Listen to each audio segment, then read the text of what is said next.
in the field just like a slave, but I ain't picking cotton. Long as I'm alive, your memory will never be forgotten. Lord, forgive me for my sins, I was traumatized. Seeking revenge had me out committing homicides. When it come to dead friends, believe me, I'ma slide. Catch you on slip, I'm putting tears in your mama's eyes. Lord, forgive me for my sins, I was traumatized. Shooting quick, no camera lens, we talking homicides. Loyal to my dead friends, you know that I'ma slide. Risking 50 years to put some tears up in your mama's eyes. Say what's cracking, YouTube? It's your boy 16 to life, and I'm back like I'm on a parole violation. Yard down! Now, for those of y'all that's new to my page, in 1994, I got arrested. I was eventually sentenced to 16 years plus life, and I served 24 years straight in the California prison system. You know, so I come on here, I tell prison stories, and I definitely don't want anybody to think that I'm glorifying or condoning these stories. So from time to time, I hit y'all with what I call a free game Friday, where I try to spread a little information, a little wisdom to the youth in the same manner as some of my big homies would slide through when I was out there on the block doing what I'm doing, giving me information to try to help me at least move smarter and hopefully eventually transition my way out of the streets. So today, this video is going to be about some youngsters who got caught up doing a kidnap robbery, and now they're potentially facing life. They happened to go live for whatever reason once they realized they were surrounded. But anyway, let's hop right up into this video. Yeah, I want to bang it out. It's over. This life, it's over. It's over. Oh, Billy not right here. They home now. Bang it out. If you grab Billy, I will bang it out. Where's that? It's over there. It's in there. The dog right there, though.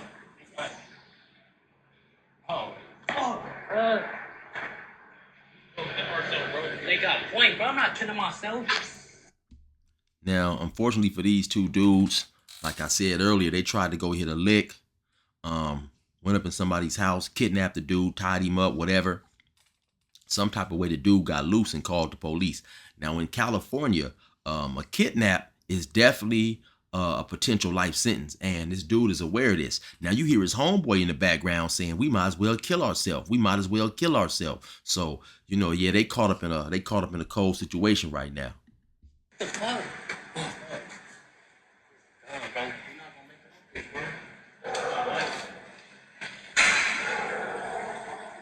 Where the door? Oh, it's over. I got enough bail for this, nigga.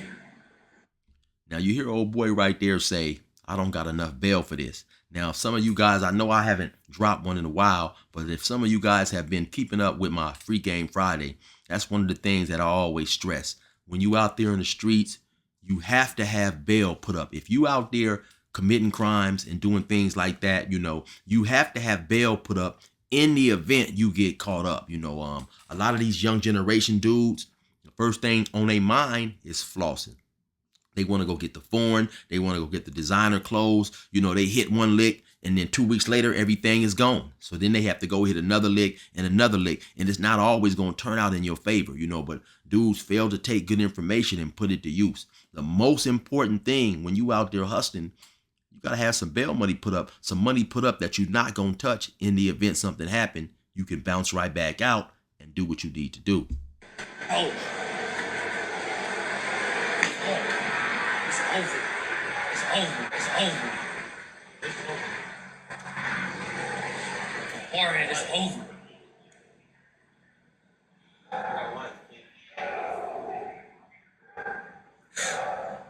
Bro, Greg, it's over. They got point, they tackle cut, huh? Fuck, it's over. Now, right there, when he said they got point, they tackled him, he talking about it was another one of their homies with him that ran outside, and obviously, you know, the police took him down. It's over. Oh, give my Billy. Give my Billy, I'm gonna bang it out. That's our best way. Go get the hammer, act like this blade early in the shoot. You gonna grab it, Billy? Huh?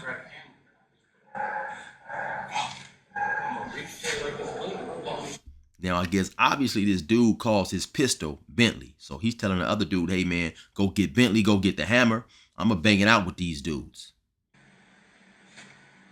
That's what you want to do? I can't do life either, cuz. Fuck, cuz.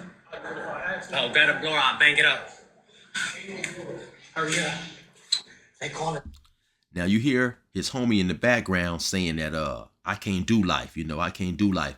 And then he reiterates the same thing, And so to the youngsters out there, man, when you out there committing crime, you definitely have to know what you're getting yourself into. He obviously knows that kidnap robbery is a potential life sentence. So my question is, if you know that you can't do life, why are you putting yourself in a crime that if you do get caught, you're going to do life? I remember one time I was running around shooting at people, and my father knew what I was up to. I had a dude who was telling on me, and I, in my young idiotic mind, I thought that eliminating this dude would solve the problem of the case that he was telling against me on. And my pop said, you better be careful. They giving out life for murder.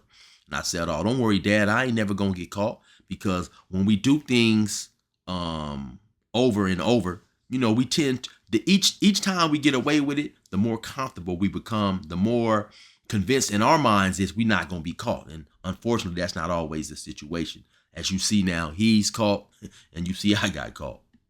SWAT. They call it SWAT. We don't got enough rounds to go at it with SWAT. Now, this dude seemed like he is so, I guess, what's the right word I'm looking for, man? This dude is so, he is damn near having an anxiety attack, because seems like he can't breathe. He's getting ready to hyperventilate, it seems like, because I guess the thought of him going to jail and potentially doing life is overwhelming him. Reality is setting in on him now. Get that pistol, I do it. It's over.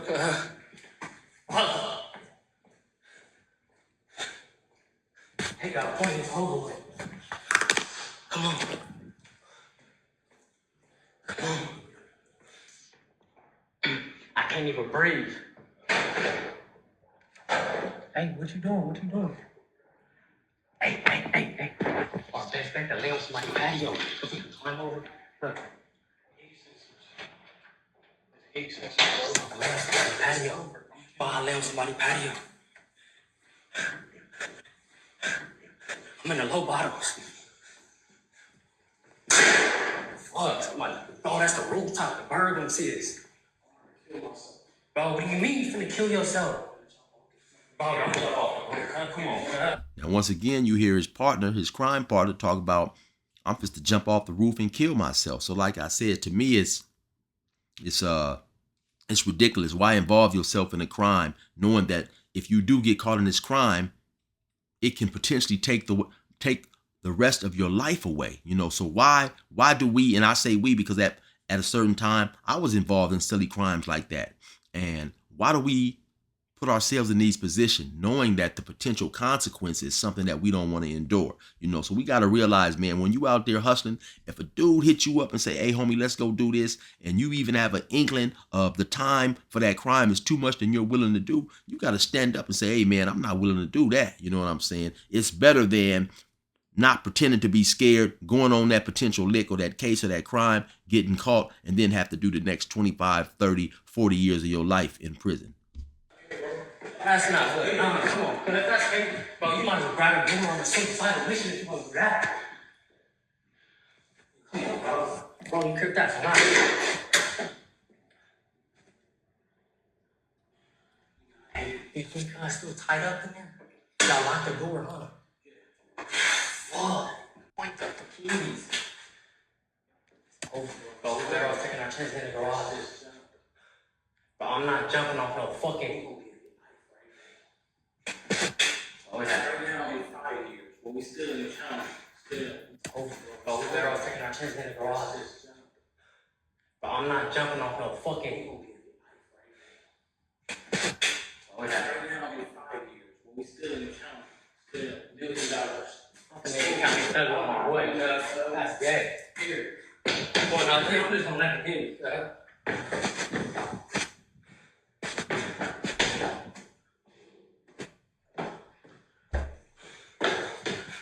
over. Hey, what are you doing, bro? Come on. Bro, don't kill yourself, girl. Oh, bro. Bro, already take your chance of letting the police kill you, bro. Don't be no fucking coward. So now I don't know if you could hear his homie in the background because his voice is not as loud. But the one main dude, he said, man, don't be no coward, man. You know, don't kill yourself. If you gonna die, basically what he's telling him is bang it out with the police, shoot it out with the police. Let the police kill you. Don't kill yourself. Don't be a coward. And the dude says, I'm gonna be a coward either way. So it seemed like the second dude, his voice is real calm, he's real collected. He's almost accepted his fate, you know. This one right here, the main one, it seemed like he's just extremely agitated at the fact that he may be going to jail for the rest of his life, right? And so they did eventually end up getting caught, and who knows how much time they facing, you know. Maybe they may have to take some type of deal because they was pretty much caught dead bang. And I'm going to tell you, in California, and probably anywhere, the courts is not going to be too kind on a person entering another person's property, tying that dude up, and, you know, ransacking the house, kidnapping him, trying to get his bread or whatever, you know. So they definitely got some time to face.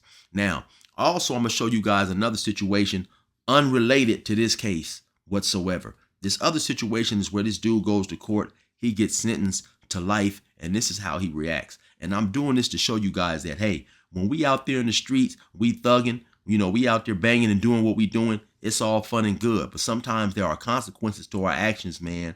And we will get locked up and have to spend the next 10, 15, 25, 30 years in prison. We're really throwing our life away. So anyway, man, I'm going to show y'all this clip. You already know what it is. It's your boy 16 to life.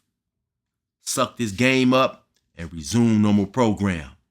Down in court today, banging his head on a table after a judge sentenced him to life in prison.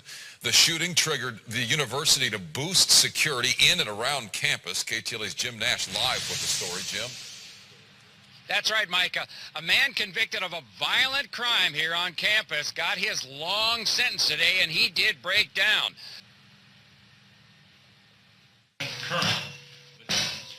21-year-old Brandon Spencer of Inglewood bangs his head as a judge sentences him to 40 years to life after he was convicted of shooting a rival gang member at a 2012 Halloween party on the USC campus. The violence just 6 months after 2 Chinese students were murdered in an apparent robbery just off campus. Since then, USC security has been beefed up. Today, in L.A. Superior Court, Spencer begged for mercy from Judge Edmund Clark Jr. before sentencing. I'm sorry for what happened, Your Honor, but I need to life in prison. And I'm not a bad person, but I made mistakes. But I'm not just some gangbanger that she tried to portray me as.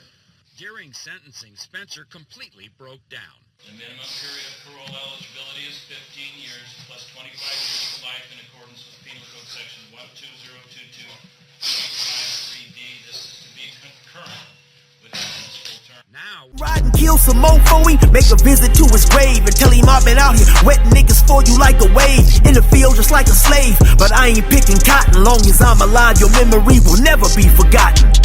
Lord, forgive me for my sins, I was traumatized. Seeking revenge had me out committing homicides. When it come to dead friends, believe me, I'ma slide. Catch you on slip, I'm putting tears in your mama's eyes. Lord, forgive me for my sins, I was traumatized. Shooting quick, no camera lens, we talking homicides. Loyal to my dead friends, you know that I'ma slide. Risking 50 years to put some tears up in your mama's eyes.